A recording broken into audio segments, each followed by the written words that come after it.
Central idea is one idea among many ideas contained in the text. So if there are many ideas, that means there are many themes in the book. So ideas can be described as theme. তাহলে এখানে তোমাকে central আইডিয়াটা কি না idea of hope. এখানে যেটা আছে মনে রাখবে শেষটাকে আমরা বেশি ব্যাখ্যা করব। তাহলে থিম হচ্ছে এখানে অনেক কিছু, ডেসোলেশন, ডেথ, হ্যাঁ, suffering, despair, loss, but at the same time এখানে আছে gaining of hope, ray of hope, light, coming, uncertainty. So what is এখানে গুরুত্বপূর্ণ, what is the towering theme, এটাই বলছে ডার্কলিং। ডার্কলিং থ্রাস বলা, শুধু থ্রাস নয়, এই জন্য গল্পটা ডার্কলিং। I am not, the poet is not quite sure. Poet is not quite sure what is coming.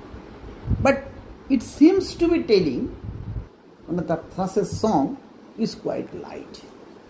It is a stray of hope. এত কিছুর মাঝেও মনে হচ্ছে যেন ভালো কিছু হবে। তাহলে দ্যাট ইজ দ্য হাইয়েস্ট। তাহলে শেষটাতে মোটামুটি দেওয়া থাকে। সেন্ট্রাল আইডিয়া কোথায় পাবে যদি খোঁজার চেষ্টা করে? দুটো জায়গাতে পাবে না, আরেকটা জায়গাতে পাবে, শেষে থাকে আর টেক্সট টাইটেলে থাকে। হ্যাঁ, টাইটেলটাতে কোনখানে আছে? এইখানে থ্রাসটা তো বটেই, আর ডার্কলিংটাতে। তো uncertain hope, the poet is not quite sure if the coming century would be full of hope, but there is এই যে the thrush is almost instinctively referring that what is coming is full of light, what is coming is full of brightness. So this hope actually rejuvenates the poet, revitalizes the despaired poet, but at the same time the poet is not quite sure. Suddenly এই ধরনের ট্রান্সমিউশন is not quite possible.